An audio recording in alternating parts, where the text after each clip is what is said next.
এই অনুষ্ঠানের কমিটির কর্ণধার স্থানীয় প্রশাসনকে জানাই হেরোপাড়া শিবাজি স্মৃতি সংঘ নাট্য সংস্থার পক্ষ থেকে শ্রী শ্রী ব্রহ্মা পূজার প্রীতি শুভেচ্ছা ও আন্তরিক অভিনন্দন। পরম পুরুষ শ্রী শ্রী ঠাকুর রামকৃষ্ণ পরমহংসদেব, নাট্যাচার্য গিরিশ ঘোষ, বাবা লোকনাথ ব্রহ্মচারীর আশীর্বাদ মাথায় নিয়ে বাকি দেবী মা সরস্বতীকে কণ্ঠে ধারণ করে, মা কালী, মা দুর্গা, মা নাচিন্দাকে স্মরণ করে, সর্বোপরি শ্রী শ্রী রাধাকৃষ্ণের যুগল চরণ মস্তকে ধারণ করে মঞ্চস্থ করতে চলেছি এ বছরের আলোড়ন সৃষ্টিকারী সম্পূর্ণ সামাজিক যাত্রাপালা ভাইয়ের রক্তে ভাই ফোঁটা। রচনা কুমার অভিজিৎ, নাট্য নির্দেশনায় রাখহরি ভৌমিক, দল ম্যানেজার বুদ্ধদেব ভৌমিক। শুরু হতে চলল এ বছরের আলোড়ন সৃষ্টিকারী সম্পূর্ণ সামাজিক যাত্রাপালা ভাইয়ের রক্তে ভাই ফোঁটা।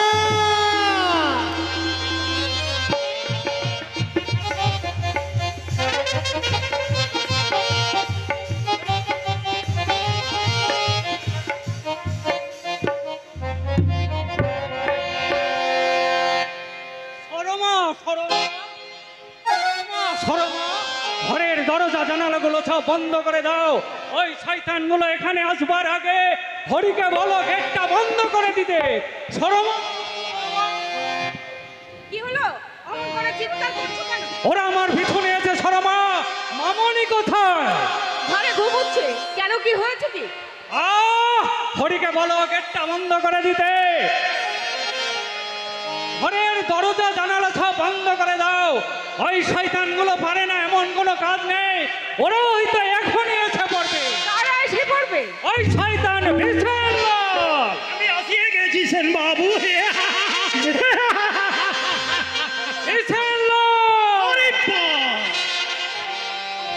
হচ্ছে কি আপনি সিদ্ধান্ত বাবু বিবি আছে টাইগার।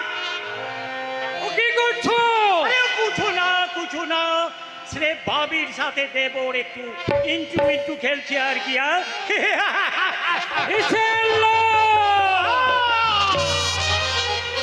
আপনি বর্ডারে আমার যে ট্রাক দুটো আটক করিয়েছেন। হ্যাঁ রেখেছি, কিন্তু তা আমি কিছুতেই ছাড়বো না। কেন ঝটপট ছেড়ে লাগাচ্ছেন সব? ও একদম কসমেটিকের ট্রাক আছে। না, ওর মধ্যে আফিম আছে, চরস আছে, হেরোইন আছে।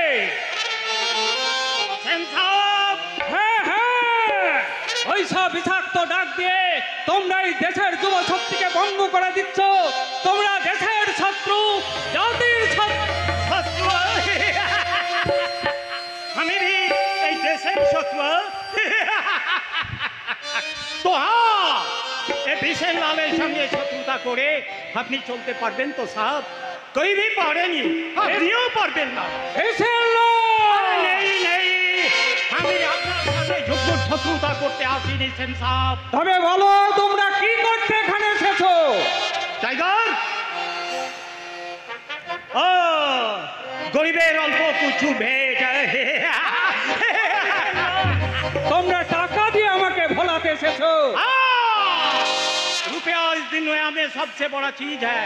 ये रुपया से ना भूलले वो भाभी जी के एकदम जन्मेर मतो भूले जेते होबे।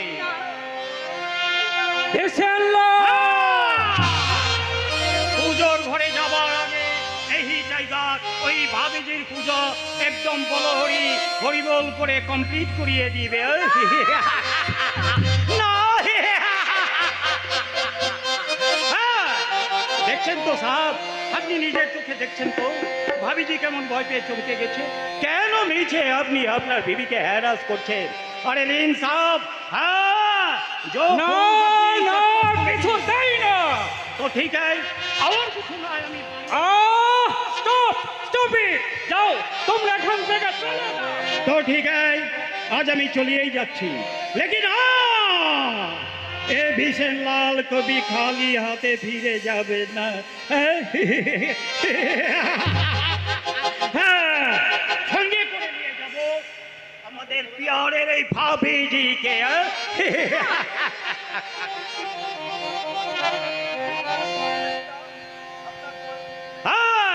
আপনারও জোয়ানি লড়কিটাকে আমি যেন ছাদের উপরে এই পলক দেখতে পেলাম। ও জানোয়ার! জানোয়ার! কারেক্ট, একদম কারেক্ট বাত বলিয়েছেন সেন বাবু। আমি একদম পাক্কা জানোয়ারের বাচ্চা, असली जानवर আছি। তো এই জানোয়ারকে খোঁজা লাগিয়ে কেউ বাঁচতে পারে না সেন সাহেব। না না, ও আপনারা যান, আমি বলছি আপনার গাড়ি বর্ডার থেকে ছাড়া পাবে। আমি কি বলছো তুমি? ভাবিজি, আমি তাহলে এখন আসি। হ্যাঁ, দেখবেন ভাবিজি, দেখবেন আমাকে যেন কষ্ট করে আর দ্বিতীয়বার আপনাদের এই সেন বাড়ির দরজায় ধর্ণা দিতে না হয়। দাঁড়াও বিশেষ না, তোমার ওই পাপের টাকাগুলো নিয়ে যাও। तो ठीक है, आज अभी ले যাচ্ছি, लेकिन हाँ हमारा एक सच्चा बात याद रखिए सेन बाबू, इस दुनिया में जिंदा थकते हुए ये विशेष लाल के बहुत बहुत कुछ छोड़ते हो गए और रुपया नीते भी होवे, बदले कुछ दीते भी होवे।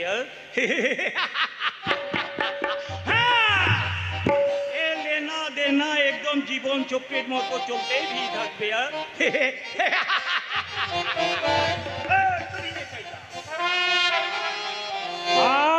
সরমা, এ তুমি কি করলে সরমা? ঠিকই করেছি। ওই গাড়ি দুটো আটকে রেখে তোমার কি লাভ হবে বলতে পারো? খবরের কাগজে বড় বড় অক্ষরে নাম ছাপা হবে, ডিপার্টমেন্টের প্রশংসা পাবে, কিন্তু আমার যে ক্ষতিটা হবে তা কি তোমার ডিপার্টমেন্ট পূরণ করতে পারবে? সরমা, ওরা তোমাকে খুন করতে গেলে পারবে তোমার প্রাণ ফিরিয়ে দিতে? পারবে আমার হাতের শাখা সিঁথি সিঁদুর ফিরিয়ে দিতে? না, কিন্তু না না সরমা, এ ঠিক হলো না। নিজের প্রাণের চেয়েও দেশ যে অনেক বড়, আর সে দেশের সঙ্গে বিশ্বাসঘাতকতা করা, ও না না, তা সম্ভব নয়, কিছুতেই নয়।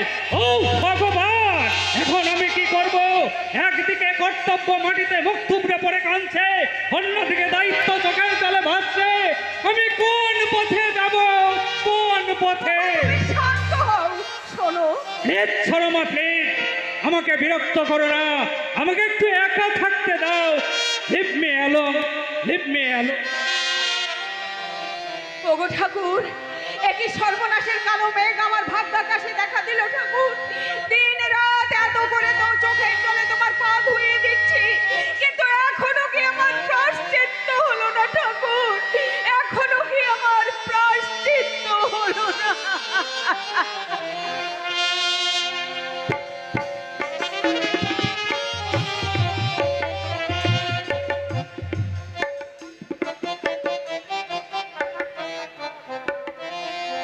হবে না মা, হবে না, এর প্রতিকার কিছুই হবে না। তুই একটু শান্ত হ। না না না না, আমি কিছুতেই শান্ত হব না। আচ্ছা বাবা, কেন কেন আমরা বাড়ির বাইরে নির্ভয়ে বেড়াতে পারবো না? কেন আমাদের দেখলে অসভ্য ইঙ্গিত, অশোভন ইঙ্গিত করবে? আর কেউ তার প্রতিবাদ করতে গেলে কেন তাকে রক্তাক্ত হয়ে ফুটপাতে পড়ে থাকতে হবে? কেন বাবা? না বাবা, আজই আমি থানায় যাব। আমি বড় বাবুকে জিজ্ঞাসা করব যে এই দেশের স্বাধীনতার জন্যই কি ওই প্রীতিলতা ওই তার মাতঙ্গের হাত রেখে দেশের জন্য নিজের প্রাণ বিসর্জন দিতে হয়েছিল। না মা, না, থানায় যেতে হবে না, আর থানায় গিয়ে কোনো লাভ হবে না। কি বলছো? আর তাই বলে এইরকম বান্দরামি আমাদের সহ্য করতে হবে? হ্যাঁ হবে, দেখতে পাচ্ছিস না, অনিয়মে এই যুগের সবচেয়ে বড় নিয়ম।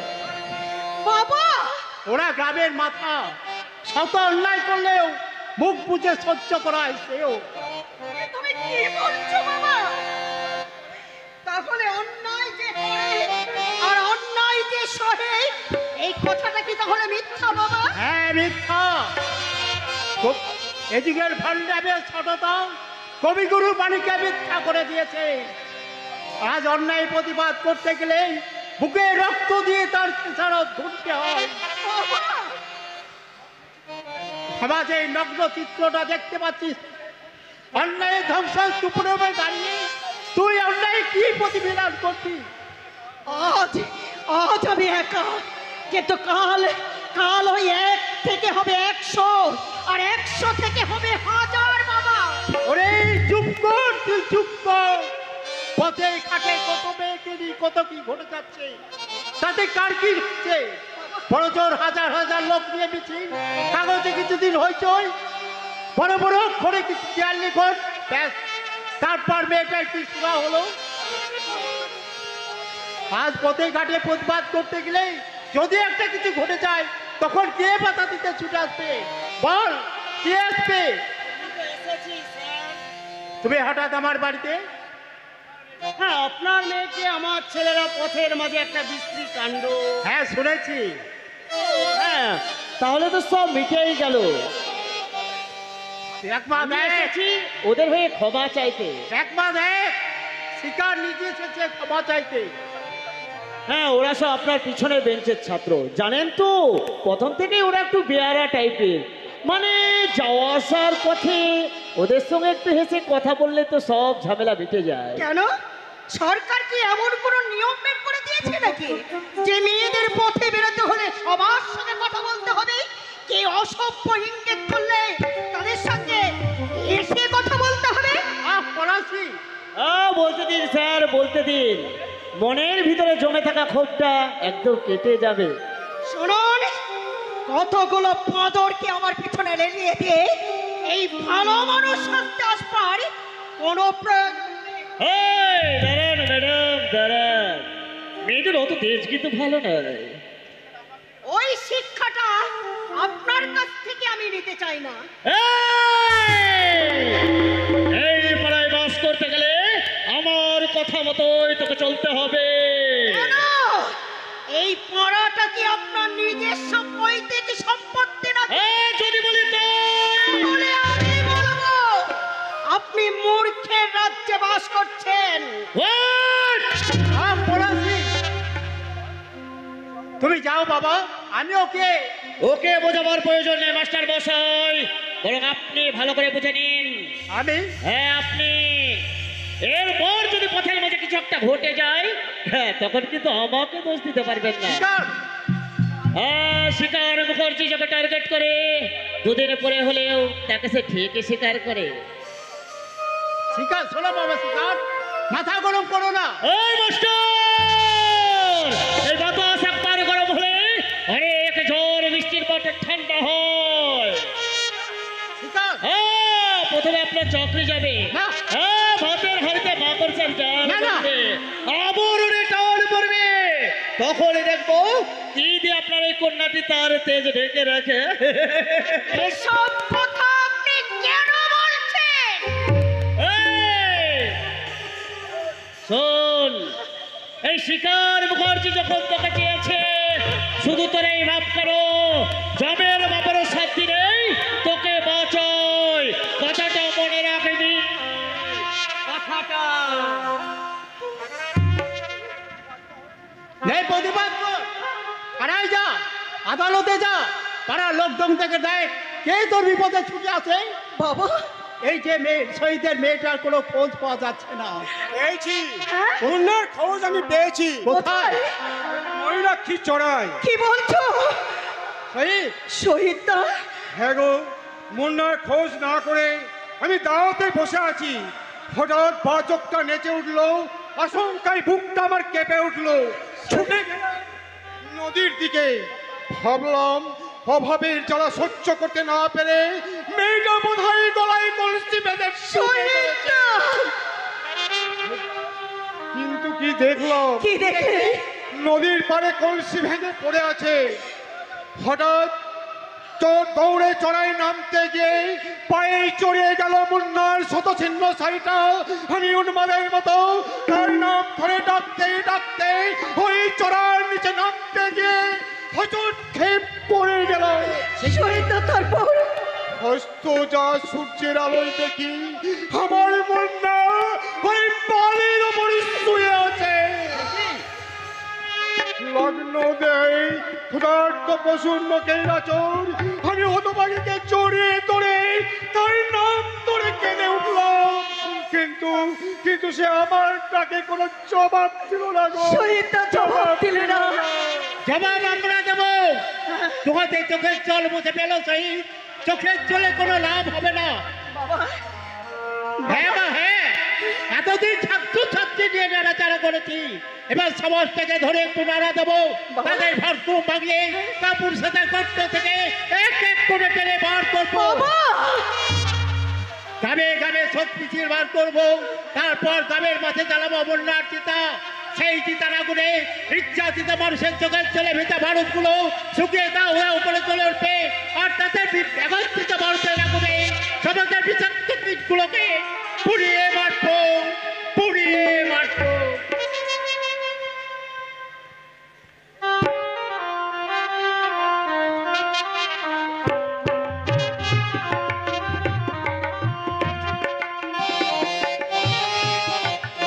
মরবে মরবে, জরুর মরবে।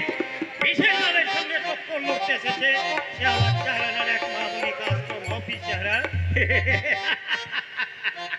আমি সালা হারামজাদা का देखी बच्चा तो ऑल फैमिली के हाँ हमें एकदम खत्म करिए दिबे। খুব সাবধান স্যার, ওর বাড়িতে সিভিল ড্রেসে পুলিশ গার্ড আছে। सिविल से पुलिस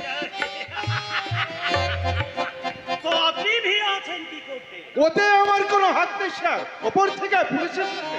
আমার भी ওপরওয়ালা আছে।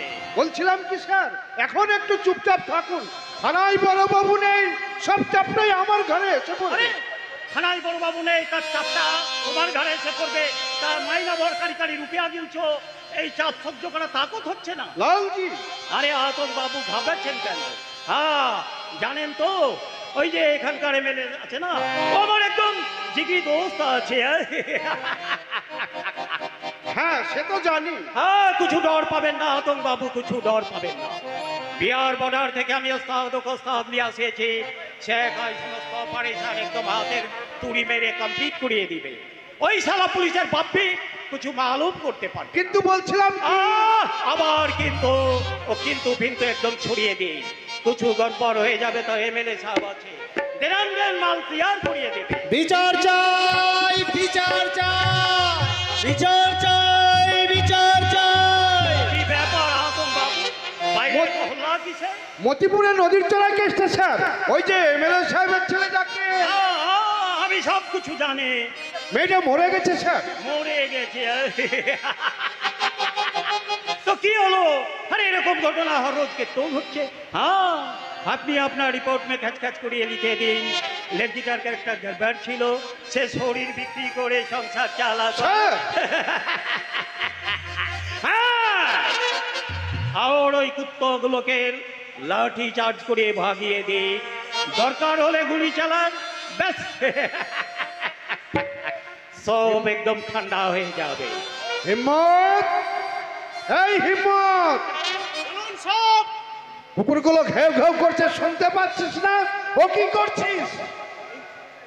এতদিন বসে বসে শরীরে জং ধরে গেছে সব, তাই জংটা একটু ছাড়িয়ে নিচ্ছি। আবে শালা উল্লুক কাহিকা। ঠিক বলেছেন স্যার, যারা আমাদের মতো ঘুষ খেয়ে পেট ভরায় এই তারা উল্লুকই বটে।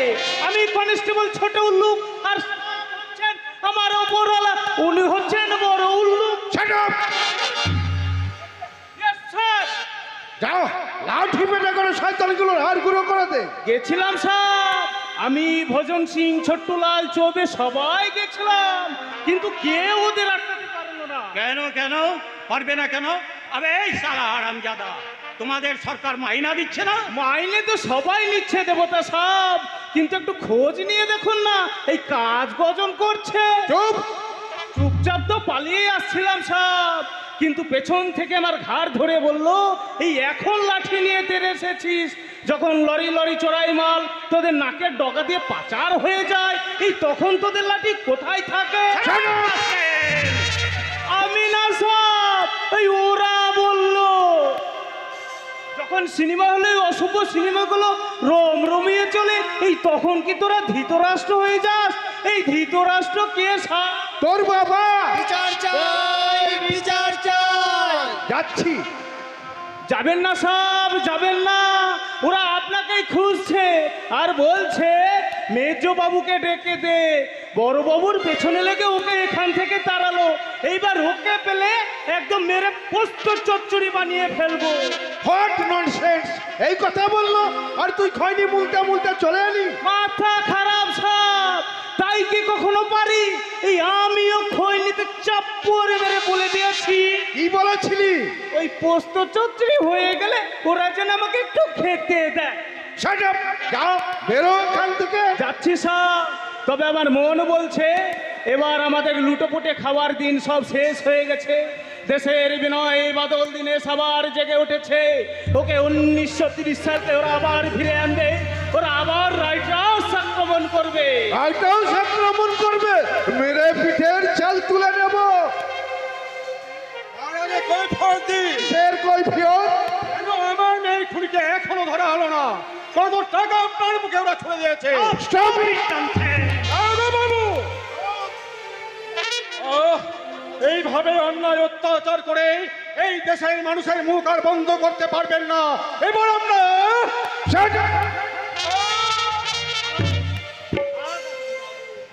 এভাবে লাঠি পেটা করে এ হারামজাদাকে উপযুক্ত শিক্ষা দেওয়া যাবে না।